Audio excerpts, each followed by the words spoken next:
Pronto, o gravador ligou. Bom dia a todos. A primeira mesa temática do evento foi intitulada A Contribuição das Neurociências para a Educação à Distância e será conduzida pela professora doutora Roberta de Carvalho Barabás. Em sua fala, ela irá mostrar como a interface entre as neurociências e a educação tem se intensificado nas últimas décadas. As neurociências oferecem bases consistentes sobre o processo de ensino-aprendizagem. Entender como o cérebro aprende é essencial para uma atuação pedagógica mais eficaz. Nesta mesa temática, serão abordados processos cerebrais envolvidos na aprendizagem, neuroplasticidade e estratégias para estimular e facilitar a aprendizagem em um ambiente online. A professora Roberta é doutora em Ciências pela Universidade de São Paulo, com pesquisa em Neurociências e Educação, especialista em Educação com enfoque em aprendizagem, linguagem e as neurociências, graduado em Letras, Habilitação, Língua e Literatura Inglesa pela PUC, diretora da Lighthouse, Centro de Estudo Multidisciplinares, consultora educacional, docente em cursos de pós-graduação Lato Sensu em Neuroeducação, Neuropsicopedagogia e Fonoaudiologia. Então, com essas credenciais, tenho certeza que essa palestra será um sucesso e eu passo a palavra e agradeço a atenção e a disponibilidade da professora Roberta. Muito obrigado. Eu que agradeço, professor. Muito obrigada. É um prazer eu estar participando desse congresso, do workshop. E muito obrigada a todos. Eu acredito que será um tempo muito bom que nós vamos ter nesses 2 dias, compartilhando as experiências, trazendo, né, um conhecimento atualizado para essa prática da educação à distância, tão pertinente, né, o assunto tão importante, conforme todos estavam ali mencionando nesse início do congresso, a importância que isso tem e vai ter ainda mais nesse novo normal que iremos vivenciar. Não sabemos exatamente como vai ser, mas, de qualquer maneira, a educação como um todo, ela vai sofrer transformações. E isso é essencial, né? Porque tudo aquilo que tem vida, né, se transforma. E a educação precisa ser transformadora e precisa passar por transformações também para que ela cumpra o seu papel, né? E a contribuição das neurociências para a educação à distância, que é o tema, né, dessa minha palestra, eu acredito que vai trazer um pouquinho mais de luz para aquilo que nós estamos buscando dentro desse momento de repensar a educação.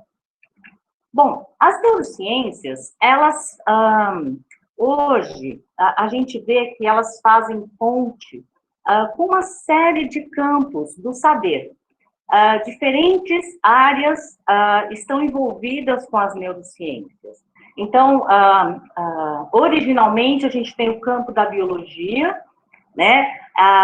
Mas o que nós vimos é que as neurociências foram ampliando essas intersecções e hoje nós temos muitas áreas envolvidas, como a psicologia, áreas da medicina, né, como a psiquiatria, neurologia, anatomia, fisiologia, a filosofia, né, porque, na verdade, os primeiros estudiosos e que trouxeram os primeiros conhecimentos a respeito do sistema nervoso, a respeito do cérebro, foram filósofos, né? Nós temos aí uma parceria muito importante com a física, com a química, a cronobiologia, mais recentemente, a engenharia da computação, né? Por conta aí das redes neurais, e a educação, né? Que é a minha área de atuação, essa área das neurociências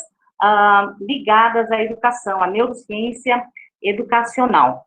Bom, isso por quê? Porque as neurociências estudam por diversos métodos o sistema nervoso, as suas estruturas, as suas funções, e com isso nos ajudam a entender a relação entre o cérebro, que nós chamamos de, né, o órgão da aprendizagem, e os comportamentos. Então, por conta desse conhecimento que as neurociências promovem, né, e propiciam, a educação, então, pode se beneficiar e ter um entendimento maior a respeito do ensino e aprendizagem, né? Esse conhecimento neurocientífico, então, nos ajuda, como educadores, a entender como nós processamos as informações, como o nosso cérebro se organiza para receber o conhecimento, e não só receber de forma passiva, mas como ele faz todo o processamento desse conhecimento para que isso venha a se transformar em uma verdadeira aprendizagem.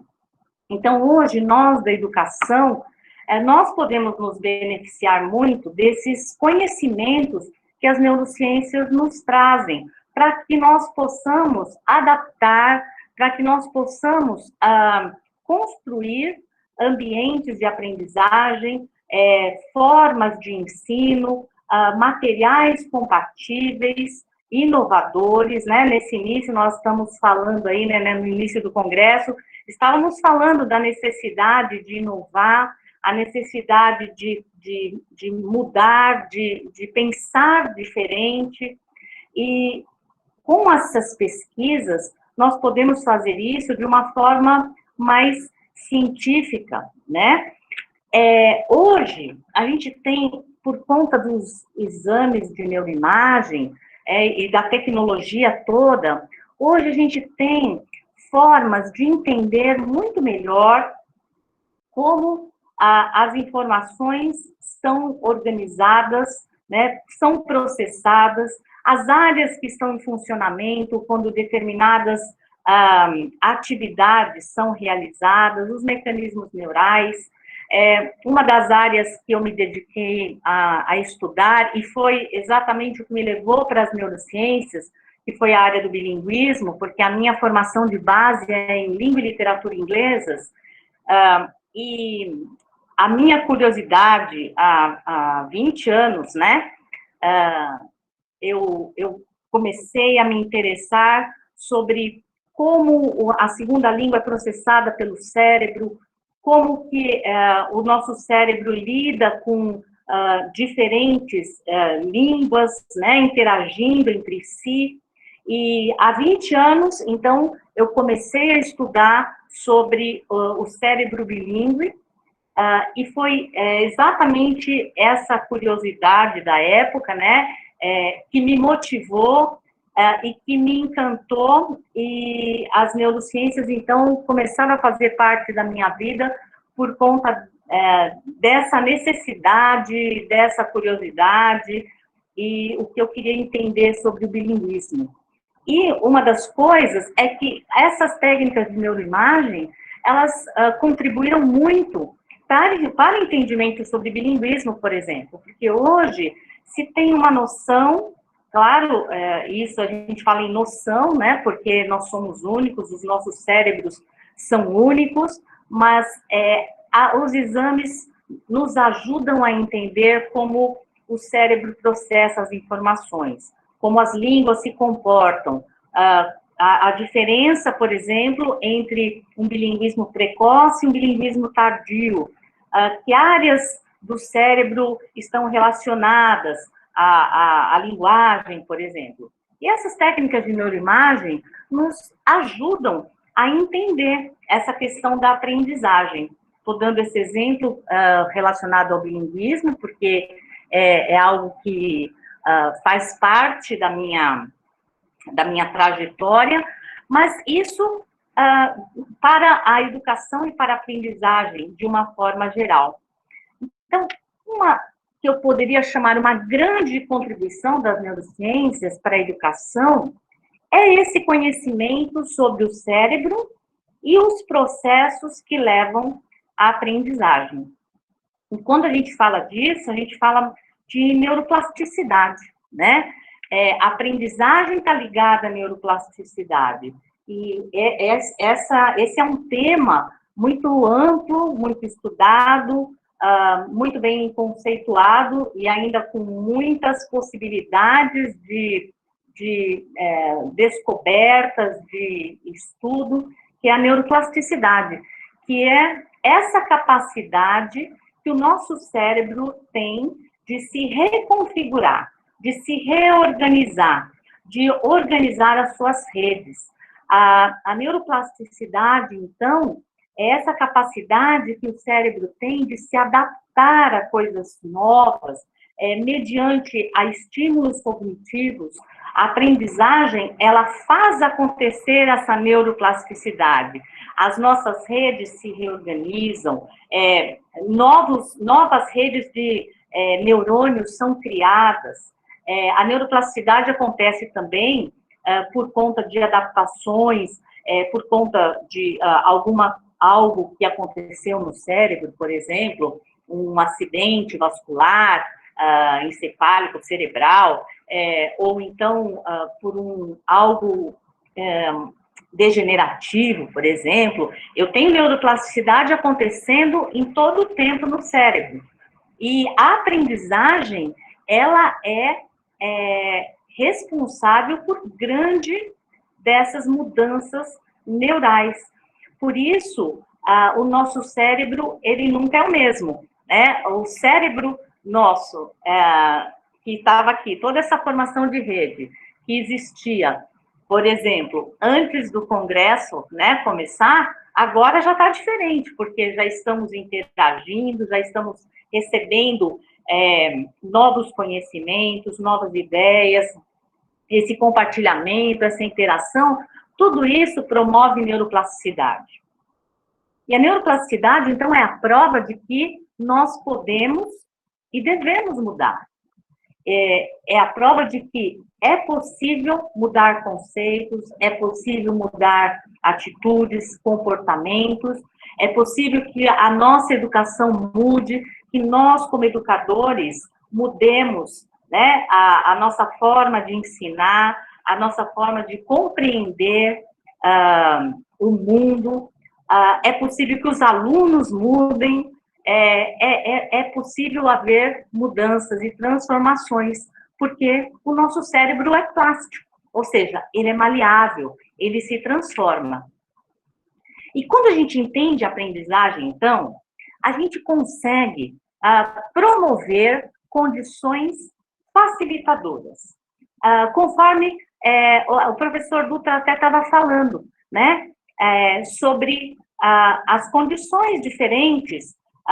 Os alunos, hoje, eles têm condições diferentes.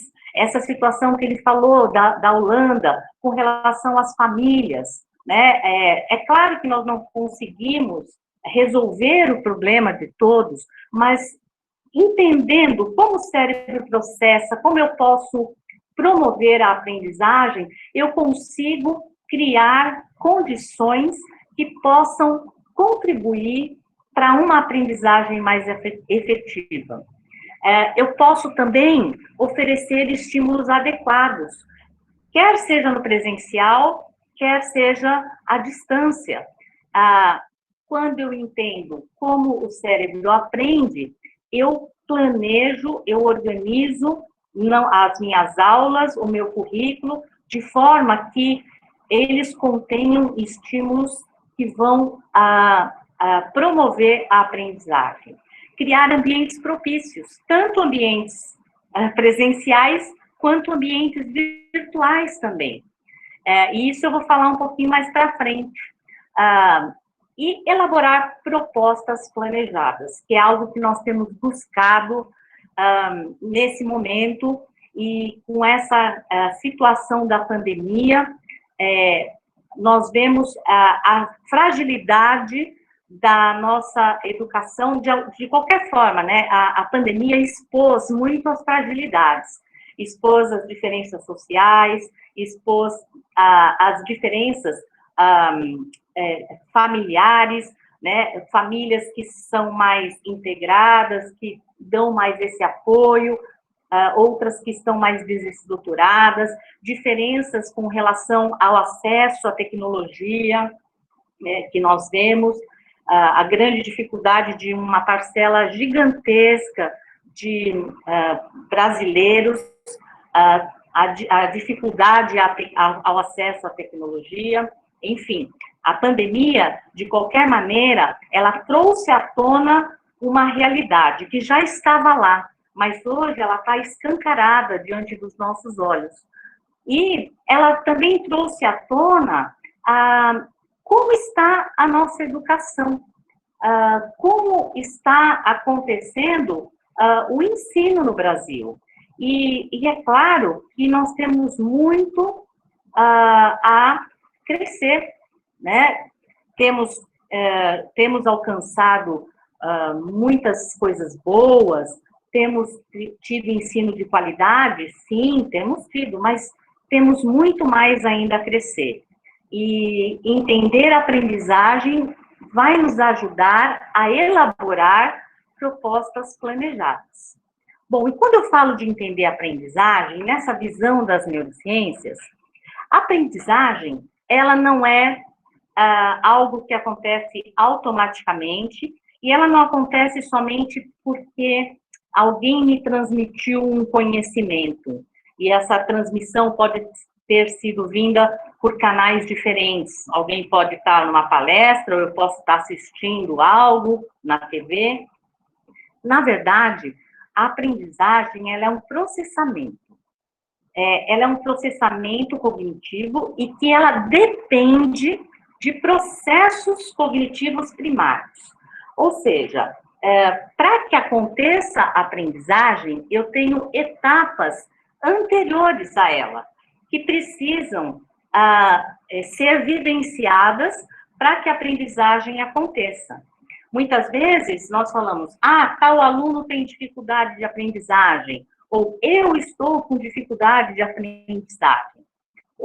Quando a gente fala isso, a gente está olhando para a aprendizagem como se fosse um fenômeno único, isolado, mas na verdade, quando eu falo eu estou com dificuldade de aprendizagem, ou aquele aluno tem dificuldade de aprendizagem, eu tenho que entender que talvez a dificuldade dele não esteja na aprendizagem em si, mas nos processos cognitivos que devem acontecer para que a aprendizagem seja efetiva. E quais são esses processos cognitivos? Primeiramente, eu tenho o que se chama de sensação. O que é isso? Entrada sensorial. São as informações chegando para que meu cérebro tenha acesso àquilo. Ou seja, por múltiplos canais sensoriais. Então, eu estou recebendo informação visual, estou recebendo informação auditiva, informação por canais de gustação, de olfação, enfim. O meu cérebro está lá fechado, né, dentro da caixa, né? Ele está envolvido ali pelos ossos, né, pela caixa craniana, ele não tem acesso a esse mundo, mas ele consegue saber o que está acontecendo nesse ambiente exterior por meio dos canais sensoriais. Então, hoje, a propriocepção, que é um canal sensorial, ela conta para o meu cérebro que eu estou sentada. Então, o meu cérebro já organiza todo o meu corpo para que eu mantenha a minha coluna no lugar, para que o meu equilíbrio esteja pronto, né, para essa posição. E se eu for ameaçar me levantar, a propriocepção conta para o meu cérebro essa posição do meu corpo no espaço, para que ele faça os ajustes. Nesse momento, nós estamos recebendo informação sensorial, né? Vinda da audição. Vocês estão me ouvindo, então está recebendo aí pela audição uma informação sensorial e o seu cérebro está processando essa informação. Vocês estão visualizando os slides, estão visualizando a tela. Enfim, as modalidades sensoriais são responsáveis por trazer o mundo para dentro de nós. E também o conhecimento interno nosso, para que todo o nosso organismo esteja sendo monitorado o tempo todo pelo nosso cérebro. E a gente tem, então, também, juntamente com essa sensação, a gente tem a percepção, que é quando todas essas informações se tornam conscientes, né? Eu percebo o som, eu percebo a informação visual, eu percebo a informação tátil e todas as informações que estão chegando a mim. Mas são tantas as informações que vão chegando simultaneamente, e agora, por exemplo, cada um de vocês está num ambiente, eu estou aqui na minha casa, vocês podem estar na casa de vocês ou em outros ambientes. Quantas informações estão chegando para vocês, além da minha voz e além dos slides? Está chegando informação para vocês do ambiente que vocês estão, da luz que tem aí no ambiente, se tem alguém passando por perto, se tem algum barulho lá fora. Ou seja, informações estão chegando concomitantemente. E para que elas sejam processadas, porque nós estamos caminhando para a aprendizagem, eu preciso de processos atencionais, de mecanismos atencionais, que é a atenção. A atenção, então, ela é como um filtro, que ela vai permitir que determinadas informações passem e continuem indo para esse caminho da aprendizagem, ou ela vai filtrar. Por exemplo, se eu estou aqui fazendo essa palestra para vocês, então eu estou aqui, eu estou me ouvindo, eu estou vendo o meu slide, eu estou vendo o ambiente ao meu redor, e eu estou na minha casa, então eu tenho barulho de rua. A minha atenção permite que eu ignore aquele barulho, eu filtre aquele barulho, para que eu me concentre totalmente naquilo que eu considero que é realmente importante para esse momento. Essa questão da atenção é algo que a gente tem que olhar com cuidado, tanto no presencial quanto no EAD. No presencial, a gente tem os feedbacks ali na hora. Se eu estou com uma sala de aula, então eu tenho o meu aluno ali, eu tenho alguns feedbacks de que a atenção está ali para mim ou não. Algumas pistas, pistas como o olhar, por exemplo. O olhar é um direcionador de atenção. Então, eu tenho a parte para onde os meus olhos estão voltados, eu tenho a minha atenção sendo capturada. Então, se eu estou olhando aqui para a tela e, de repente, eu ouço um barulho, eu me viro para esse barulho, na hora que a minha visão foi para aquele lugar, que os meus olhos se voltaram para ali, isso é um capturador de atenção, vamos dizer. Na sala de aula, eu tenho essa pista dos meus alunos. Eu consigo olhar, ver se a atenção está ok, se eu estou dando aula, se eu estou fazendo uma explicação. Eu tenho as pistas visuais que me mostram se eles estão ali com aquela atenção voltada para a aula. Agora, no ensino à distância, eu perco essa pista, né? E é importante que esses alunos tenham a atenção voltada para aquele momento, porque se eu tiver dificuldade atencional, a aprendizagem não vai acontecer. Tudo que entra para o cérebro vai ter que passar pela atenção para que isso seja processado, né? Em seguida, eu tenho as memórias. Para chegar nas memórias, eu preciso passar pela sensação, pela percepção, pela atenção, e aí, então, eu tenho a chegada desse conhecimento, dessas informações, para o sistema de memórias. Em princípio, todas essas informações são estocadas em memórias ali, mas de curto prazo. Para que elas se transformem em memórias de longo prazo e fiquem ali sedimentadas, incorporadas à minha rede de neurônios, é necessário dormir, por exemplo, né?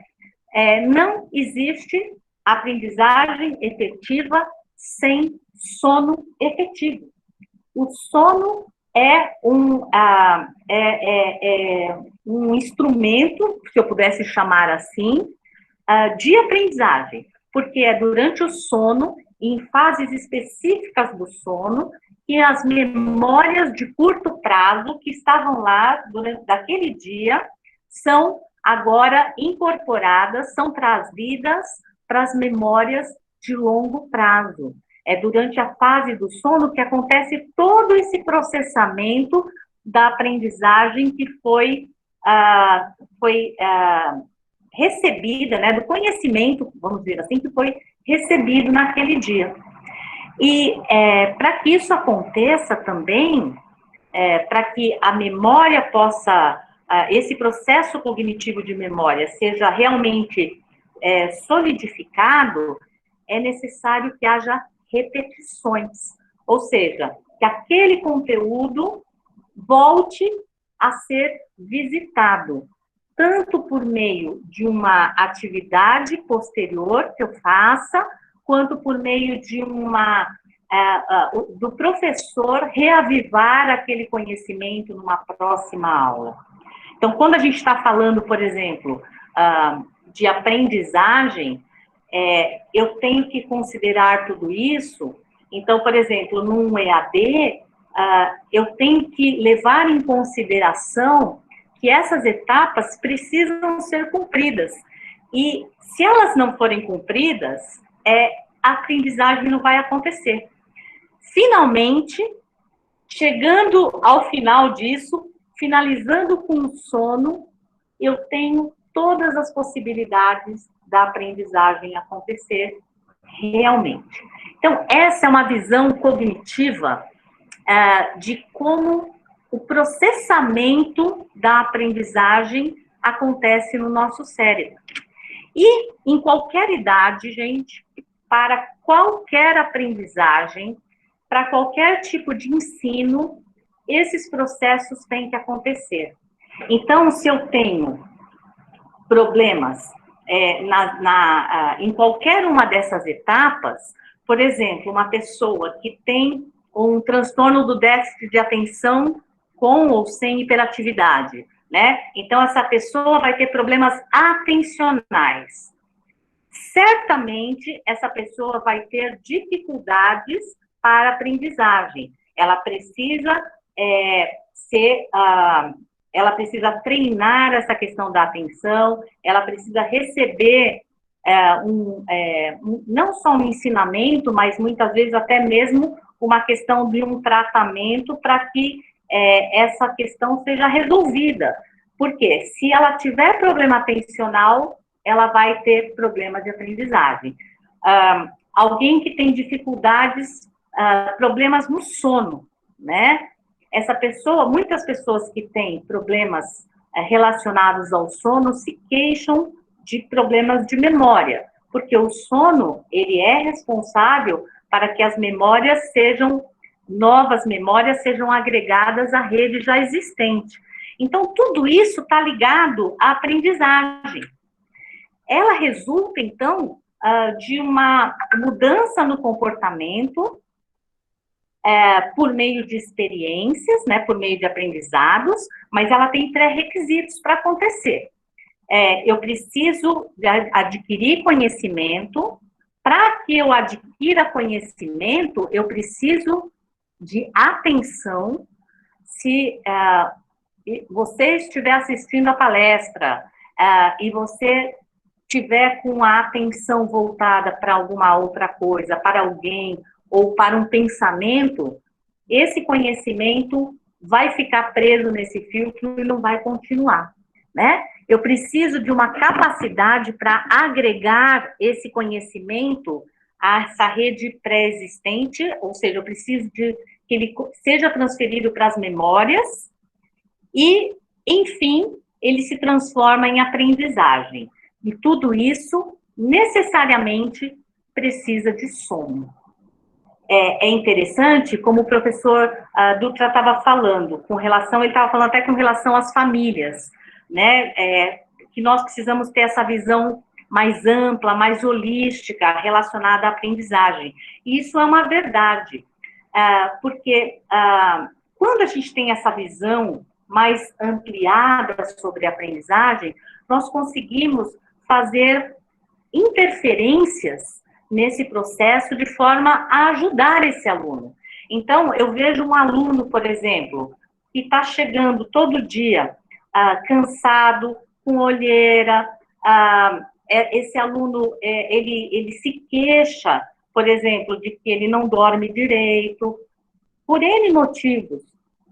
Eu sei que esse aluno, ele vai ter dificuldades para aprender um novo conteúdo.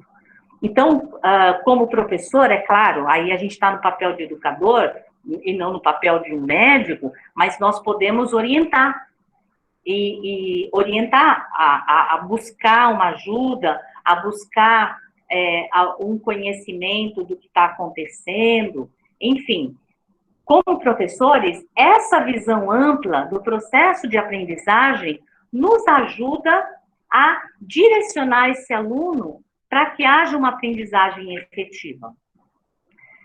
E sob essa perspectiva, então, como que esses processos de aprendizagem acontecem, sensação, percepção, atenção, memórias e, enfim, aprendizagem, como que os estudos com essa base nas neurociências podem, então, contribuir para esse ensino à distância, para essa educação à distância?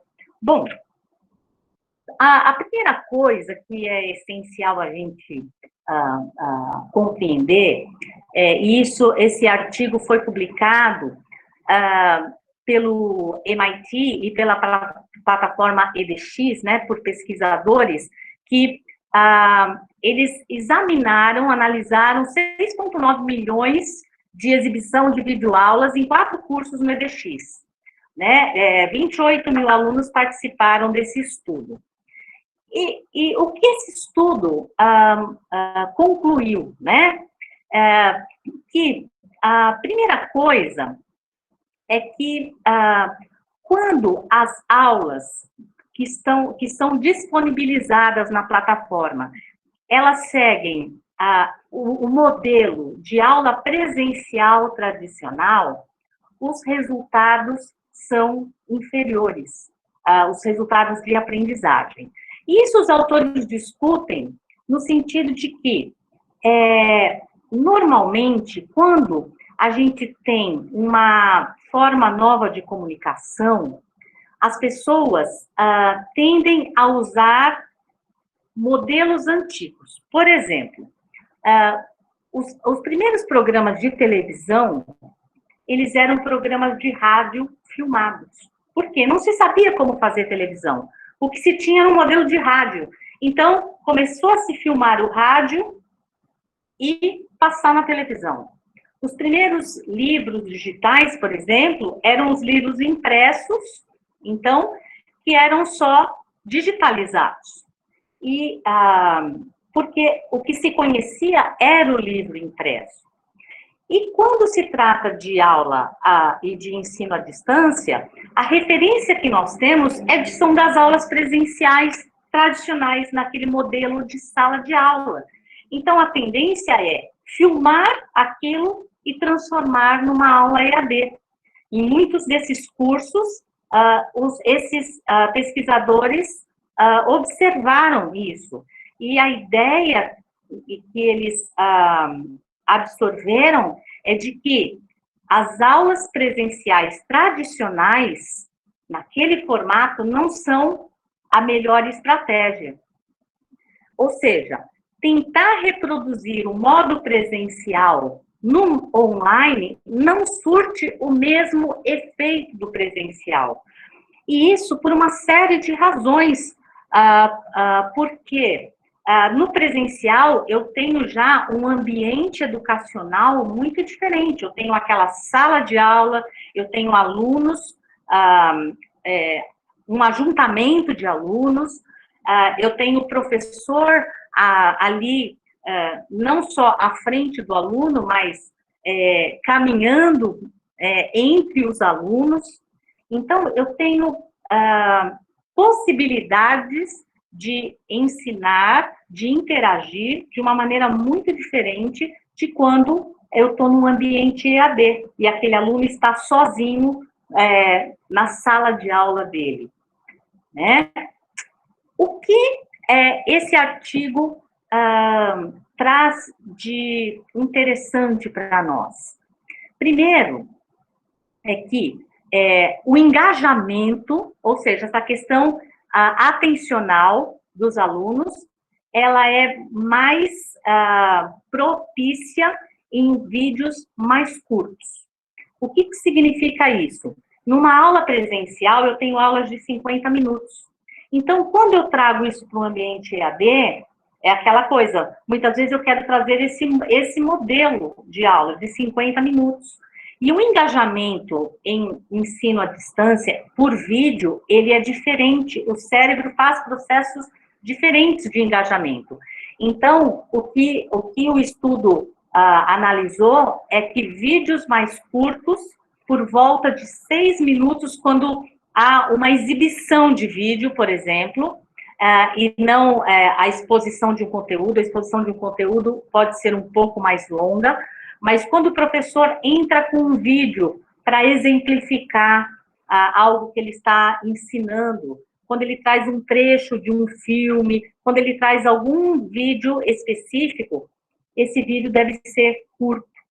É interessante que o rosto do educador esteja intercalado com slides. Não só slide, mas que esse rosto do educador esteja sendo visualizado pelo aluno, porque essa interação, ainda que à distância, ela produz engajamento. O olhar, o olho no olho, produz engajamento, ainda que seja de uma forma virtual ali, à distância. Outra coisa que eles viram é que quando se usa aqueles tablets gráficos para desenhar, como a Khan Academy propôs há alguns anos, aquilo visualmente traz engajamento para o aluno. Então, que é um recurso que pode ser inserido dentro do ensino EAD. E a fala mais ritmada e com mais entusiasmo. Ou seja, o professor que tem uma fala ritmada produz engajamento. E é interessante porque isso tem a ver com modalidade sensorial. Por exemplo, o ritmo, o timbre e a entonação são submodalidades quando nós ouvimos, né, da audição. Então, eu tenho o sistema de audição, né, a modalidade sensorial, mas eu tenho submodalidades que tem a ver com o timbre, que tem a ver com até a altura da voz que eu estou falando, tem a ver com esse ritmo. E isso é uma entrada sensorial importante, é aquela primeira entrada. Então, um professor que tem essa fala mais entusiasta, ele produz engajamento. O que a gente sabe, então, que quando eu exponho o aluno a um vídeo de instrução, um vídeo que vá ilustrar algo que eu estou ensinando, esse vídeo deve ser mais curto, ou então ele deve ser blocado, com intervalos entre ele para uma discussão, para alguma análise.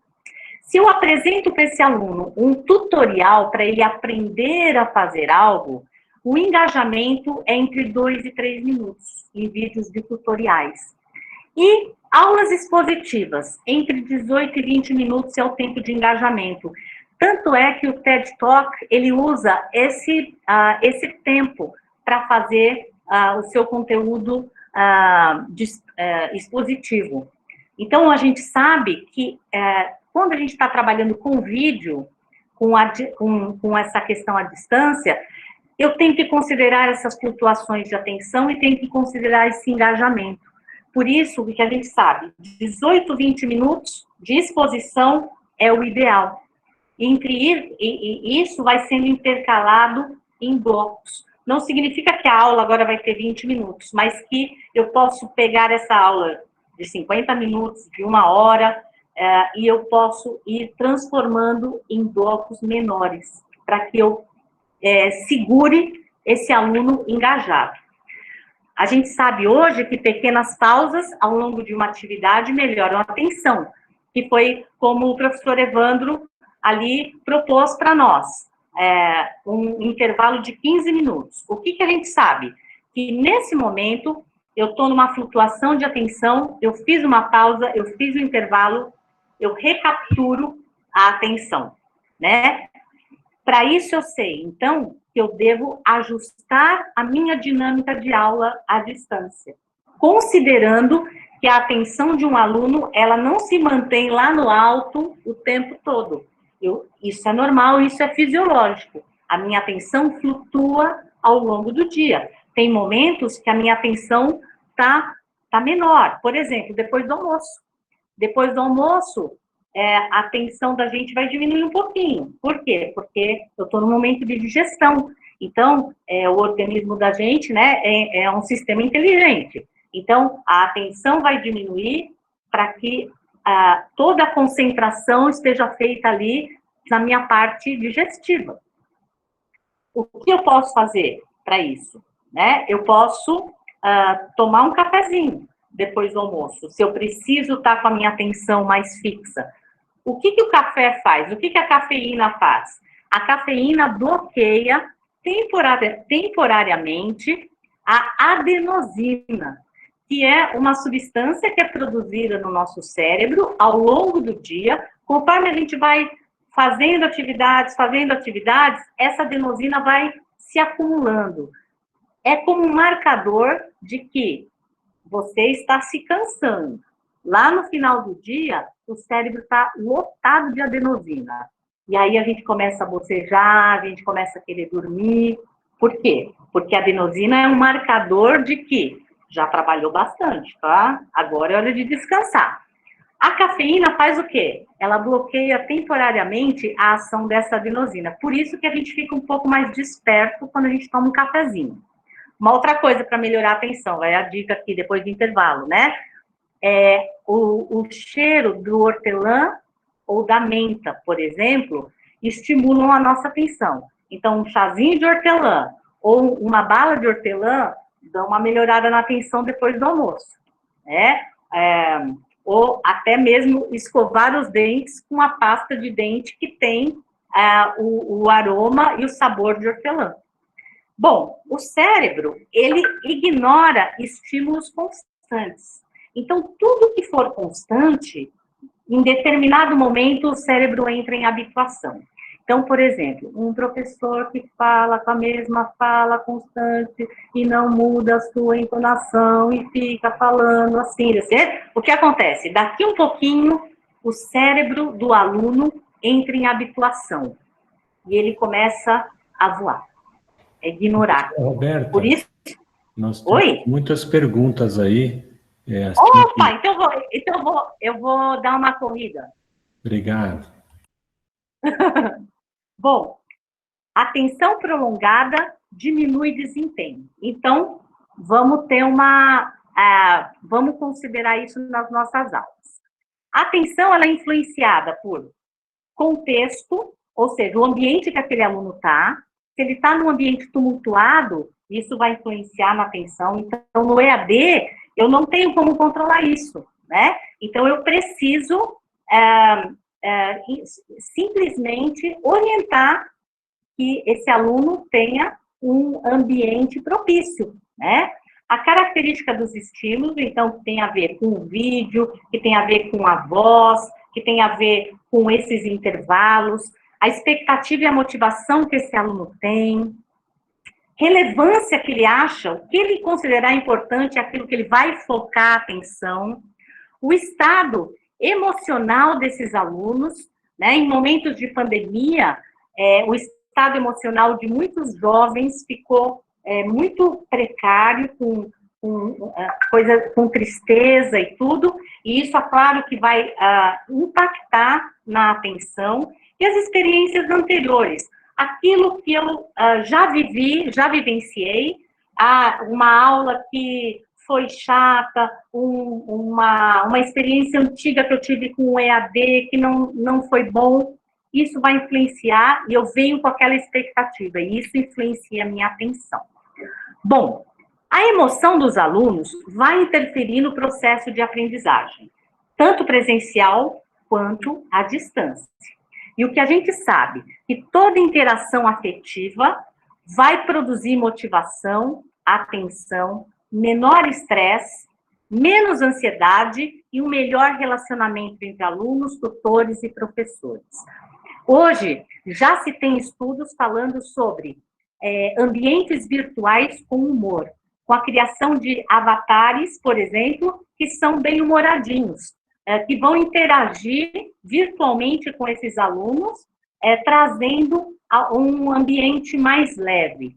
Isso tem mostrado muita efetividade nas aulas à distância.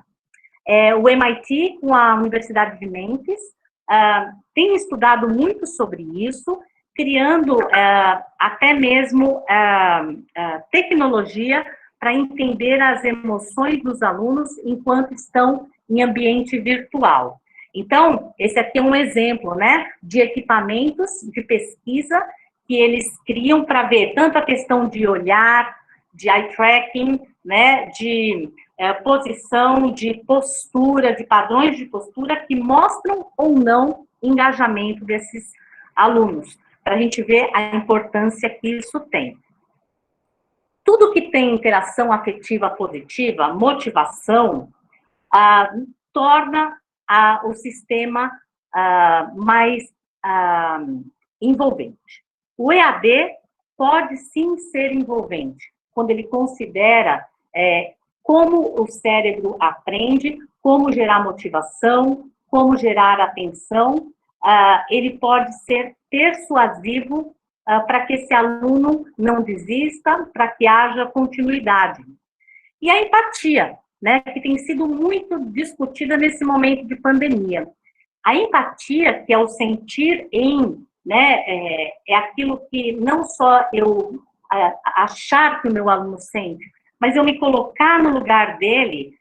As pesquisas mostram que aumenta a motivação, aumenta o interesse, aumenta a eficiência dos alunos, diminui frustração e diminui emoções negativas, que são essenciais para que haja aprendizagem.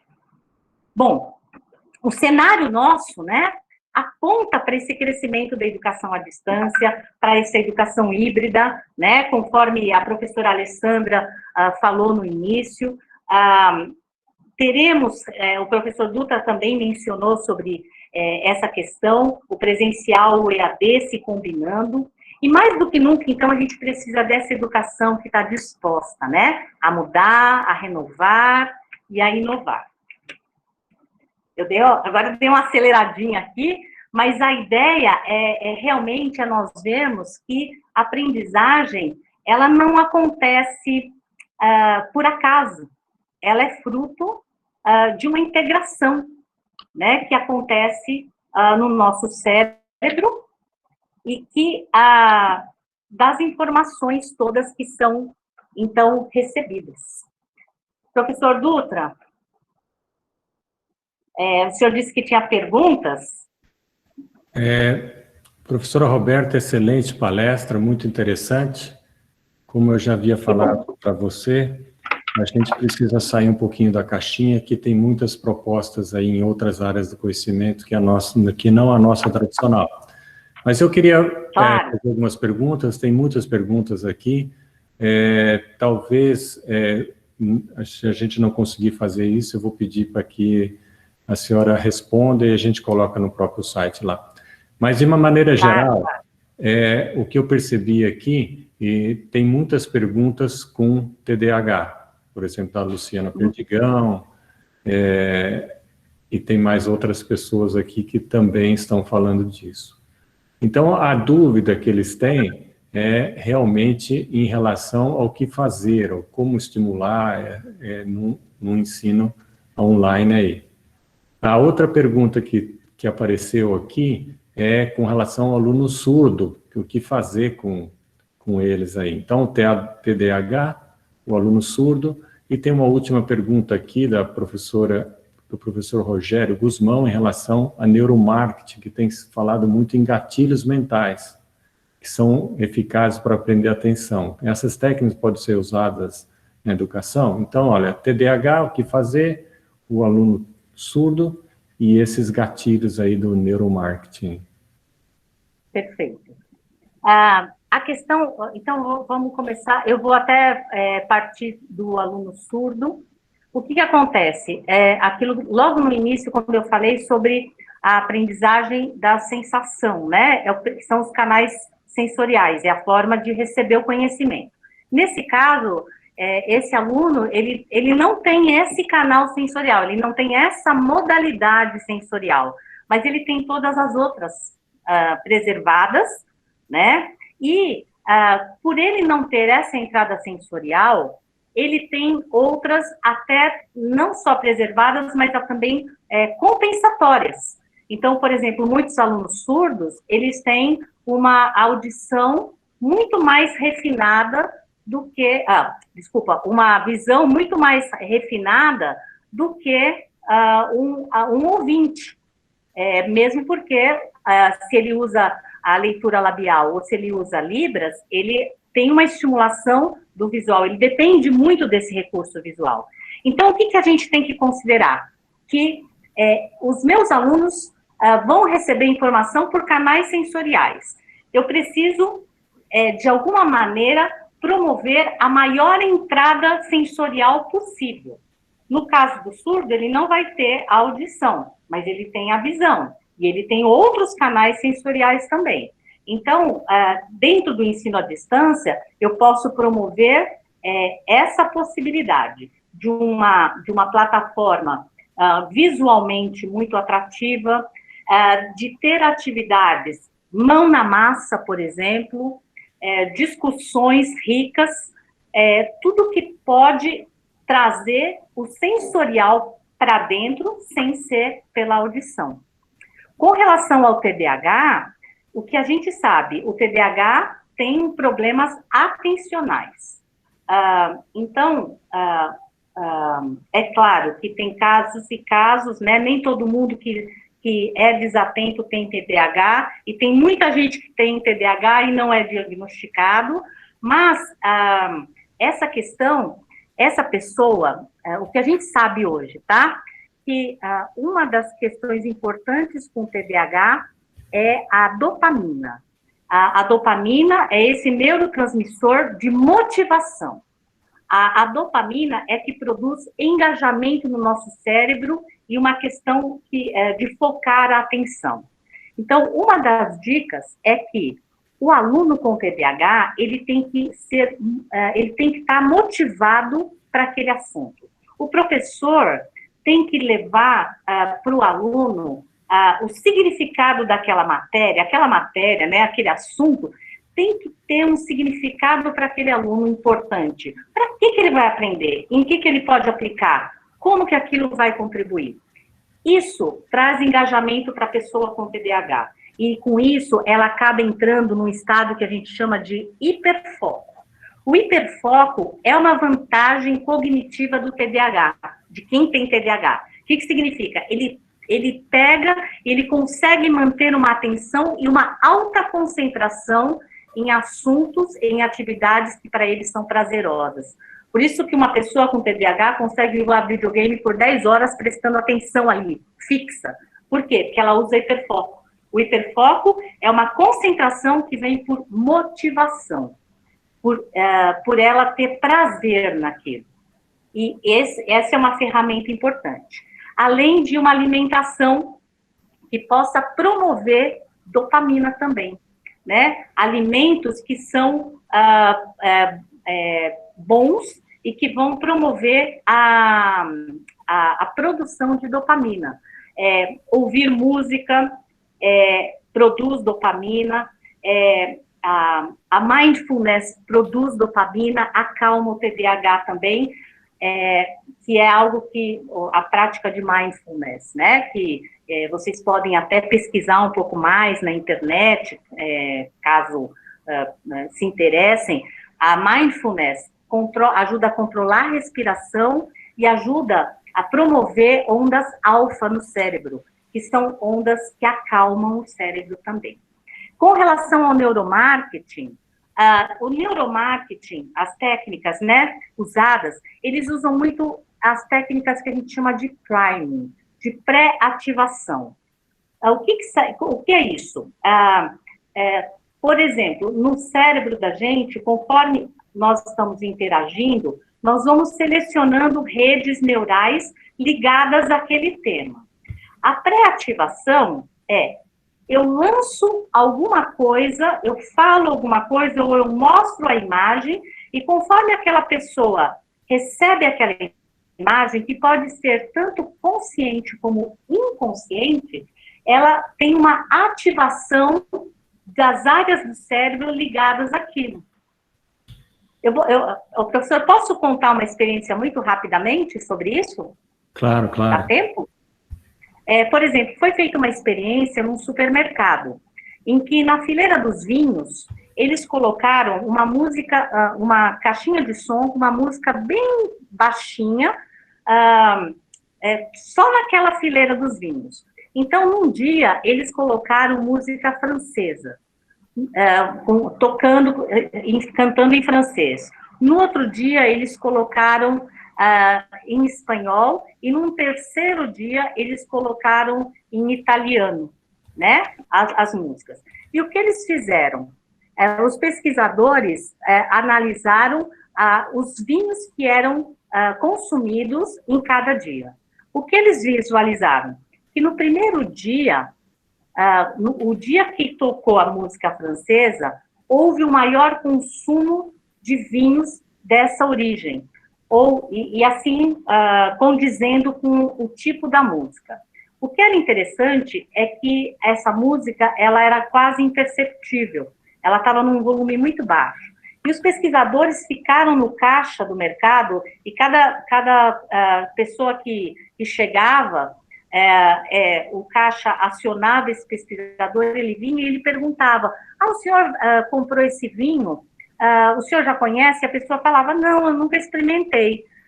E por que o senhor escolheu esse vinho? E as pessoas falavam assim: eu achei a garrafa bonita. Me chamou a atenção. Foi a etiqueta que eu achei bonita. Nenhuma pessoa notou que ela estava sendo pré-ativada por uma música ambiente.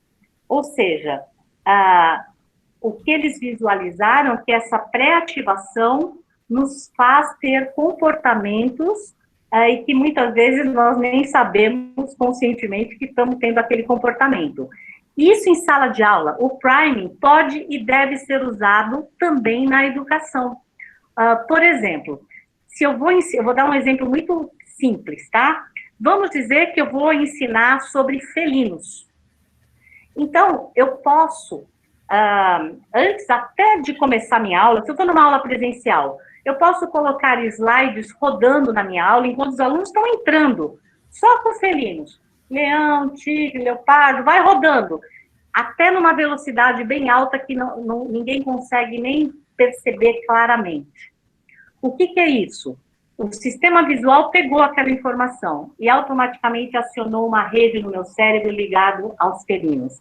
Eu pré-ativei o cérebro dos alunos com o conhecimento que eles já têm lá dentro, né, lá nas suas redes. E com isso eu facilito a aprendizagem. Então, pré-ativação é uma ferramenta muito eficaz. Eu posso fazer essa pré-ativação conscientemente.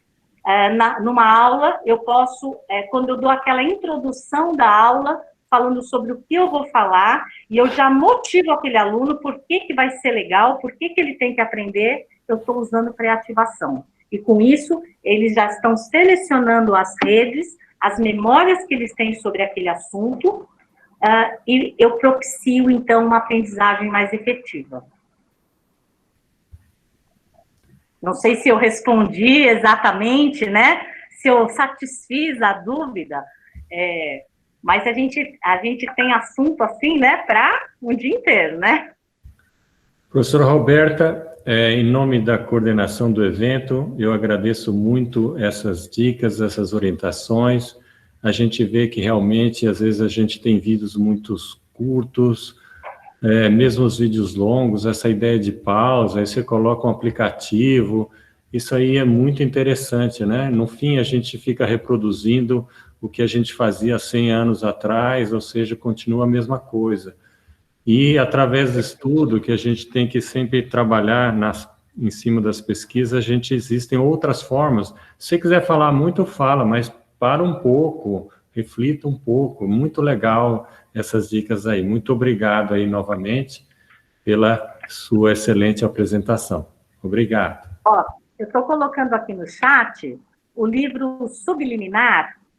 Ele é um livro que fala sobre essa pré-ativação. Para os professores que se interessem, ele é um livro muito interessante, escrito de uma maneira muito científica, mas ao mesmo tempo muito envolvente para nós. Então, é um livro que vale a pena vocês lerem, falando sobre o inconsciente, como que nós somos influenciados por essas informações que vêm para nós de uma forma inconsciente. Muito obrigada, eu agradeço a todos por esse acolhimento, muito obrigada pelo carinho, e foi um prazer estar com vocês, e eu espero que a gente tenha outras oportunidades de estarmos juntos em outros eventos. Muito obrigada. Ok, obrigado a todos. Então, agora a gente tem um intervalo do almoço, e em seguida a gente volta aí para as comunicações orais aí. Então, cada um deve selecionar os artigos, clicando nas salas, são 6 salas de comunicações gerais e relatos, onde, ao clicar lá, você vai poder escolher qual é a comunicação oral que você deseja participar. Lembrando que é o mesmo esquema desse, tem um link do Meet, para cada sala, todas as apresentações terão um link particular. E se você quiser mudar, basta mudar de link e entrar na outra sala. Então, tem um resumo, o autor, a origem, para que você possa fazer a melhor escolha. Tenho certeza que vai ser difícil essa escolha, porque os trabalhos estão ótimos aí. Muito obrigado, professora, mais uma vez, e até uma próxima oportunidade. Até mais.